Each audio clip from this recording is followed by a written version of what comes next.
Hi, I want to show you a sample of what I did um,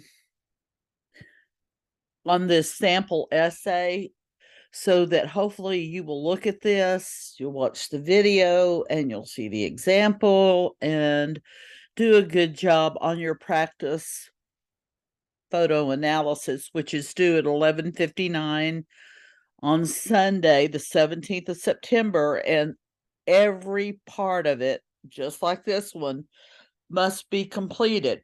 So let's start at the top.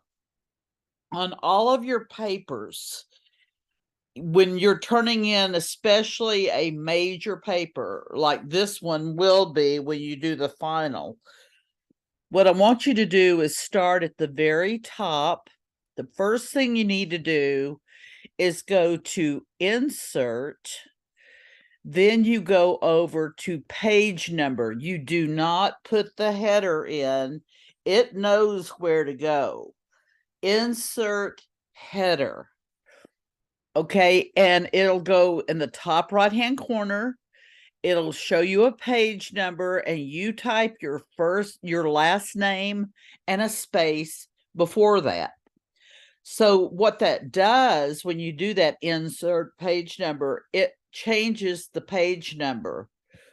And so as soon as you finish, you can go, okay, well, I have a 4-page paper. All right. Then you get out of that because that is in the header. But then again, you don't go to the header. You just say insert and you go to page number and it puts it in the header for you. But then you want to click out of that when you're done. Go to the far left-hand side. I made up a name. This is Tamara Scott. This is all double spaced. Now, the rest of this is exactly what you should put in. Okay, so if you're Isaiah, you'd put Isaiah Thompson, and instead of Scott, you would put Thompson. Okay, Professor Holland goes next. English 1301.2102 goes exactly like that. And in MLA, the day goes first, then the month, then the year. Now, I know when you don't pay attention, when you just put the date in like we write it, but you're going to be counted off because, and we will go more into MLA. I didn't want to inundate you with that, but you will on the article analysis, which is in Unit 2. We'll go into more detail about that. All right, then once you do that, then you will skip 2 lines and go here. Now, actually, I can go over here and go to Edit, Select All. Some of y'all may have Select All over there. I don't know. But then you can go right here and make it double space. Okay, now I already had that there. So that's fine. You can do that. And yeah, you might want to do that before. But anyway, let me explain this to you because I did do some research outside of this. So this is the type of information that I want in each section. The photograph and photographer. Born in Germany, photographer Thomas Hepker's area of interest was in capturing the human condition on camera with vivacious colors. He was a senior member in the famous, I like that, in the famous Magnum Photographers Cooperative. Knowing how controversial this photo would be, Hepker chose not to publish it in his co-op's notable book with myriads of photos taken on September 11, 2001.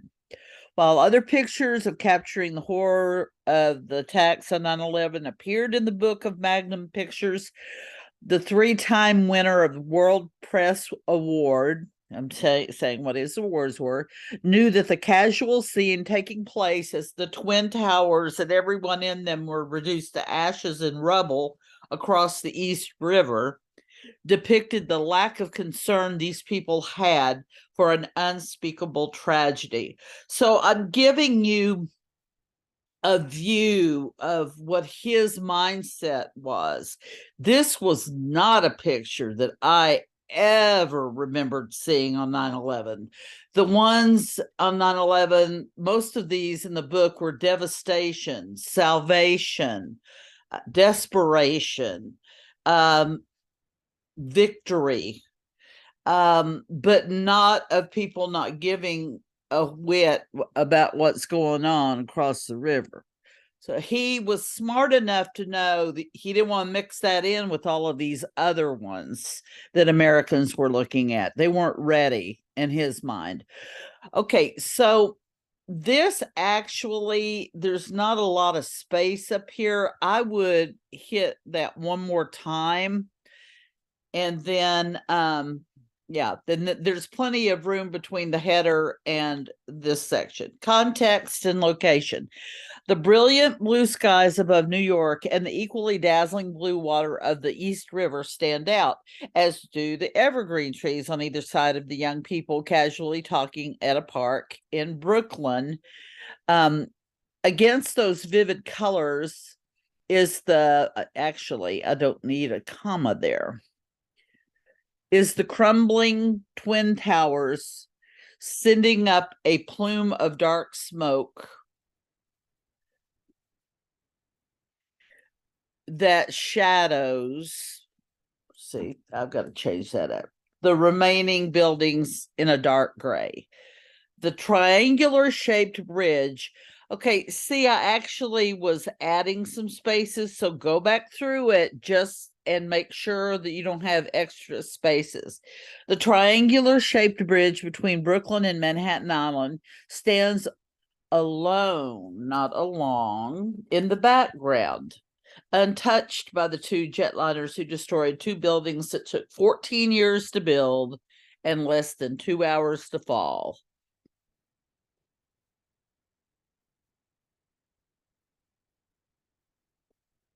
Okay, so I'm going to say endless.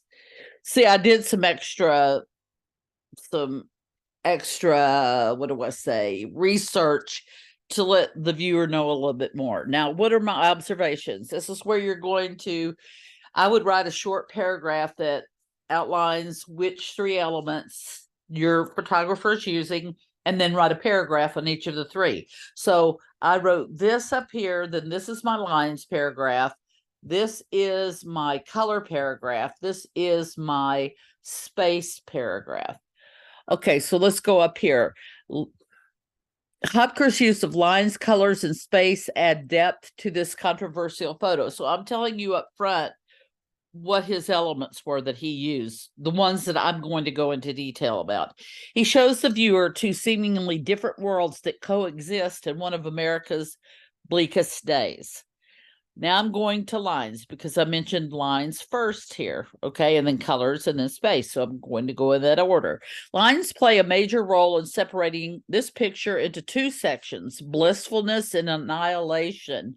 The East River forms the most obvious line between Brooklyn and the financial district on Manhattan Island. As if to frame the two different scenarios, two towering evergreens appear on the left and right side of the picture, as do the posts in the water on the left side of the picture. These vertical lines draw the viewer's vision upward toward the billowing smoke that hangs in the sky above the remains of the Twin Towers. Then the wall that three of the people in the Brooklyn Park sit on forms yet another line that separates the two different worlds. Okay, now I'm going to tie the lines into the next point. Beside using lines, it's called a transition, a smooth transition between ideas.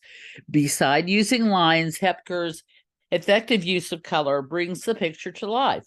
The azure blue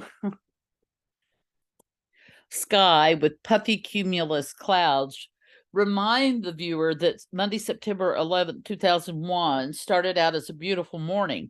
Further, the clothes of the group of five people, while largely earth tones, bring attention to the red bike, a symbol of health and fitness. The rich color of the evergreen trees pop out as the viewer's eyes travel beyond them to the nearby river, which while blue reveals white caps on the surface.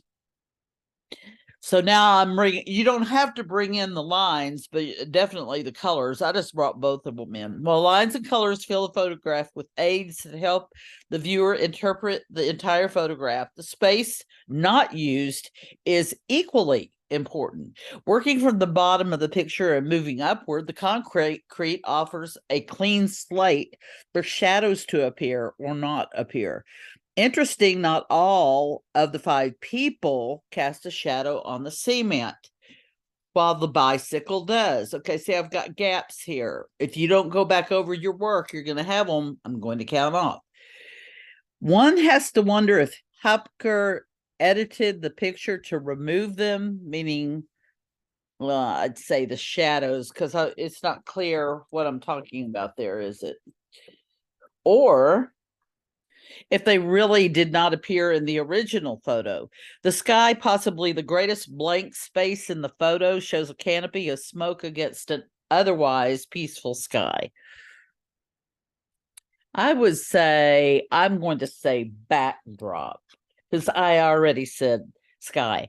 The smoke that changes colors forms a kind of 90-degree angle over part of Manhattan.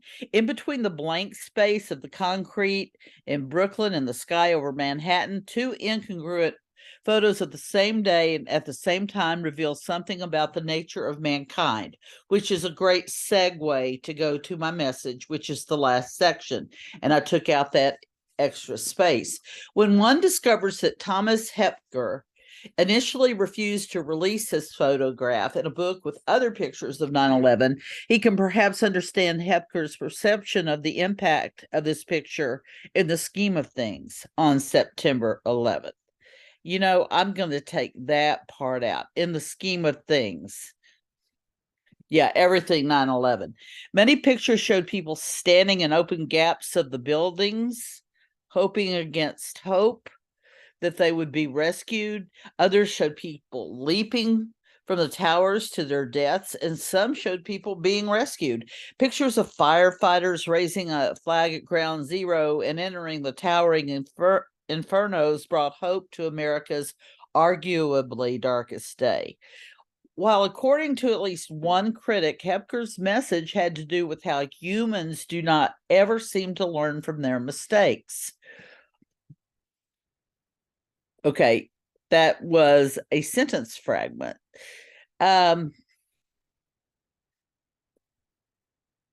One might interpret it in different ways. And then instead of putting however, I might just say, for example,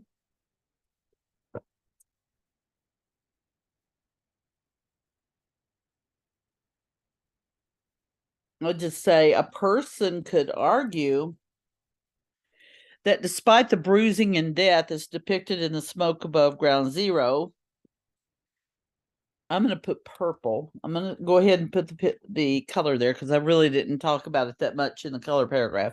Life still goes on. Yes, a terrible tragedy has occurred, the extent of which this group in Brooklyn had no grasp of.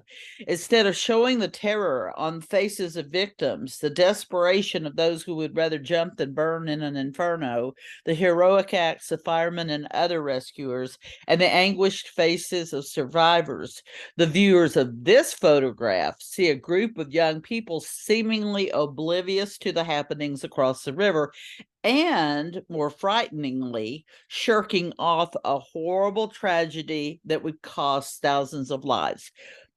That seems to say that as long as tragedy does not affect them, they cannot be bothered by it. Fortunately, that sentiment was not shared by the rest of the country. And then again, I've got a gap there, who rallied together to present a united front to tell the rest of the world that the U.S. was strong and that it would not let this tragedy defeat it.